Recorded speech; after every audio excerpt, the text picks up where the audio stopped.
थादों 16थि रंजालि बैसागो फोरबो आरो बेयावनो देग्लाय 4थि दोरोङारि दिन्थिफुंनाय दा बे दिन्थिफुंनाय हाबाफारिखौ दान्दिसे सिगाङाव जोंहा बड'लेण्ड मुलुगसोलोंसालिनि बिबुंगिरि डक्टर बिहितगिरि बसुमतारी सारा बेखेवनानै होलांबाय दा बेवहाय जोङो गोबांथार दिन्थिफुंनाय खालामनाय जादों जोंहा दख'र आफादनि सिङाव गासै 14 दालाय आफाद दं बे दालाय आफादफोरनि गेजेराव दिन्थिफुंनाय बादायलायनाय जोङो दिन्थिफुंगासिनो दङ दा बेनिनो बर'नि दामनाय देनाय दानाय लुनाय इसानसालि एम्फौ फिसिनाय संनाय खावनाय माइ सौनाय खुनाय बर'नि जिआइ जिअ'ग्राफिकेल इन्डिकेसन मोननाय माखासे आइटेमफोर गासै 23था हाथासुनि हाबा औवानि हेबनाय आइजें आइला आबाद मावनाय ना हमनाय आरो ना सारनाय बैसागुनि गिबि सान संक्रान्ति बर'नि मागो फोरबो बर'नि न'खर आरो बैसागुनि 7 सान बे गासै 14 आयदानि सायाव दिन्थिफुंनाया सोलिगासिनो दङ नोंथांमोन बयनिसिमबो आङो मिडियानि गेजेरजों खावलायहरदों जोंहा बे दिन्थिफुंनाया दिनै बेखेवनानै होजाबाय आरो बेयो गाबोन जोंनि बैसागु खुंफुंनायनि नैथि सान थामहिनबा बैसाग दाननि 6 अक्ट' रबिबार मोनाबिलि समसिम बे दिन्थिफुंनाया सोलिबाय थागोन बे दिन्थिफुंनाय हाबाफारियाव जाहाथे बयबो लैहोर लैहोर फैनानै बाहागो लाफैयो आरो जों बे दिन्थिफुंनायनि गेजेरजों जों बेखौनो फोरमायनो लुबैदों बा मिथिहोनो लुबैदों दिनैनि जे जोलै लाइमोन इयुन जोलै बे लाइमोन इयुन जोलैया जोंनि बर' माहारिनि माखासे बायदि बायदि दानाय लुनायनिफ्राय लानानै जानाय लोंनाय गोबां जोंहादि मोनसे आलादा एखुथा मोनसे सिनायथि लानो हानाय जोंनाव माखासे आइटेमफोर दं माखासे आगजुफोर दं बेखौ जों मिथिजोबलिया दिनैनि लाइमोनफ्रा दा बिथांमोननो जों मिथिहोनो थाखाय दा जों बे हाबाफारिखौ लाबोनाय जादों जाहाथे बिथांमोना मिथियो जोङो गोबां हाबाफारिफोर लाबोबाय नुबाय बेवहाय माब्लाबा अनला ओंख्रिखौ माबोरै सङो आरो जोंनि गेजेराव माखासे आबाद मावनायाव बाहायनाय बेदानिफ्राय लानानै हासिनिनिफ्राय लानानै गोबां दङ आरो दानाय लुनायाव बाहायनाय बायदि जोंहा बालेब गनसि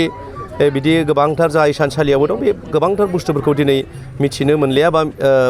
बुंनो हालिया जोंनि लाइमोनफ्रा जोंनि गोदान जोलैफ्रा दा बिथांमोना जाहाथे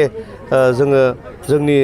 गावखौ सिनायथि होनो हानाय माखासे बुस्थुफोरखौ मिथिनो हायो सिनायनो हायो दा जोङो दिनैहाय माखासे जिआइ मोननाय आइटेमफोर दङ दा जिआइ मोननाय आइटेमफोरनि गेजेरावनो जोंहा बेखौ दिनै जिआइ मोनबाय होननानै गमामायैनो जों जुदि बाहायाब्ला बे जोंनि हिसाबै थावरायनानै थागोना गोब्राब जागोन दा बेखौ जोङो मिथिहोनानै जाहाथे जोंनि लाइमोनफोरनो बाहायनाय आरो जोलै टु जोलै बेखौ लांनो हायो बे नोजोरखौ लानानैनो बे दिन्थिफुंनाय हाबाफारिखौ लानाय जादों आरो बे दिन्थिफुंनाया दिनै फैयै 4थि जाबाय जागायजेननायाव बियो खोब खम बिबाङै जों साक्सेस जादोंमोन नाथाय दिनै फैयै एसे साबसिननिफ्राय हामसिन दिन्थिफुंनायाबो जादों मानोना बेयो मोनसे बादायलायनाय बे बादायलायनायाव देरहानोबा गोबांथार आइटेमफोरा दिन्थिनायनि गेजेराव बे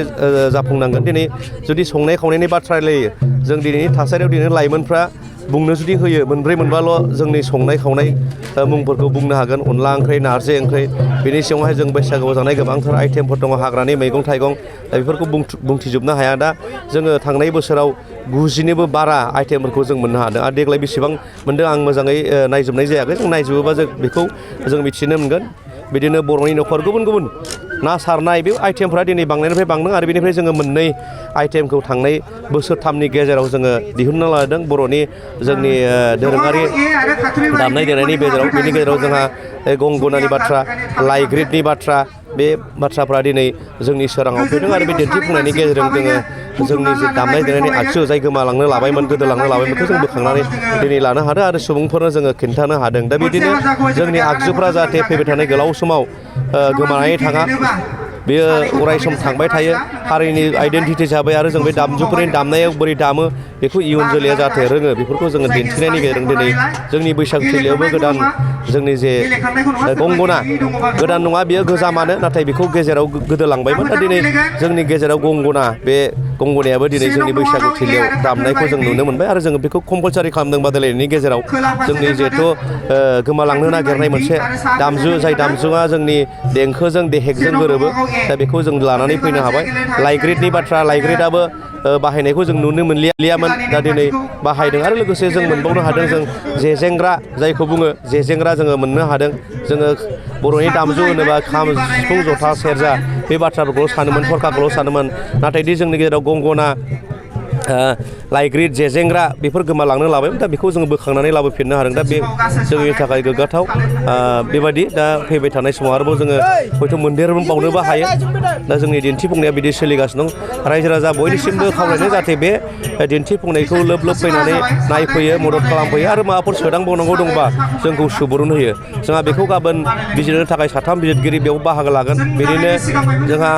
काजलगाव इउएन ब्रह्म थामहिनबा उपेन्द्र ब्रह्म कलेजनि लोगो गोरायुं कुमोद नार्जारि सारा बाहागो लागोन लोगोसे रङिया फरायसालिमानि बर' बिफाननि फोरोंगिरि डक्टर रुजा मुसाहारि बिथाङाबो बिजिरगिरि महरै बाहागो लाफैगोन आरो जोंहा उलुबारि गोजौ फरायसालिनि मोनसे समनि गाहाय फोरोंगिरि रिटायार्ड फोरोंगिरि सार डक्टर खरगेश्वर मुसाहारि बिथाङाबो बाहागो लाफैगोन बिजिरगिरि महरै आरो जोंहा गाबोन बैसागु मोसानाय बादायलायनाय दङ बैसागु मोसानाय बादायलायनाय गासै 20निबो बांसिन बैसागो हान्जाफोर बेयाव सेंग्रा सिख्लानि 17था जों मोननो हादों आरो जोंहा बिहामजो आफाद जथाय लानानै 20निबो बांसिन मोसाखावरि बा बैसागु मोसानाय बेयाव बादायलायनाया जागोन दा बेखायनो गाबोननि सानाव थानबा 6 बैसाग रबिबारखालि बयबो बिजनि ओनसोल आरो बेनि अनगायैबो बिजनिनि बायजोआव थानाय चिरां जिल्ला बा चिरां जिल्लानि बायजोआव थानाय गासैबो सिबोथ' रायजोफोरनिसिम खावलायनाय जाहाथे लोब लोब फैनानै नायफैयो आरो जोंनि जे बैसागु खुंनाय बेखौ सुबुरुन होनांगौबा नोंथांमोना आरोबाव बेखौ सुबुरुन होनानै जोंनि बैसागोखौ मोनसे माहारियारि लेभेलसिम जोंनि जे बैसागु खुंनाय बियो ओंखारलाङो आं बेखिनिखौनो खावलायनानै आंनि बुंनायखौ फोजोबबाय गोजोन्थों।